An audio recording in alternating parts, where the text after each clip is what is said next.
আজকে সকালে উঠে দেখি আমাদের যে গাড়িটা ছিল, গাড়িটার তেলের যে পাইপটা ছিল পাইপটা ফেটে গিয়েছে। আমি তাড়াতাড়ি করে তেলের পাইপটা গাড়ি থেকে খুলে নিয়ে বাইক নিয়ে বেরিয়ে পড়লাম সে মাথা ভাঙার উদ্দেশ্যে। মাথা ভাঙার উদ্দেশ্যে এই কারণ মাথা ভাঙা ছাড়া এই জিনিসটা আমি পাবো না। তো পটাপট করে দোকানে গিয়ে দোকানের কাকুকে বললাম, তো কাকু আমাকে একটা তেলের পাইপ দিন, আমার তেলের পাইপটা নষ্ট হয়ে গিয়েছে।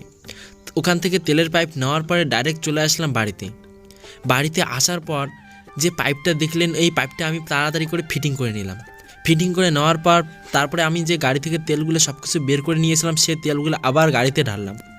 গাড়িতে ঢালার পর সমস্ত তেল ঢালার পরে এখন গাড়িটাকে আমি ভালো করে চেক করে নেব যে আমি যে তেলের পাইপটা লাগালাম সেটা আমি ভালো লাগালাম না খারাপ লাগালাম, এমনকি তেল কি আবার বের হবে নাকি, সে জিনিসটা ভালো করে চেক করছিলাম। চেক করার পরে ভাবলাম যে গাড়িটা অনেক নোংরা হয়ে গেছে, গাড়িটাকে আমাকে ধুতে হবে। তো গাড়িটা ধোয়ার আগে আমার যে সাইলেন্সারটা ছিল সাইলেন্সারটাকে ভালো করে প্লাস্টিক দিয়ে বেঁধে নিচ্ছিলাম। যদি ভালো করে প্লাস্টিক দিয়ে বেঁধে না নেই তাহলে সাইলেন্সার দিয়ে পানি ঢুকে ডাইরেক্ট ইঞ্জিনে চলে যাবে, আর যদি একবার ইঞ্জিনে চলে যায় সেটা আমাকে অনেকটা প্রবলেমের মধ্যে পড়তে হবে।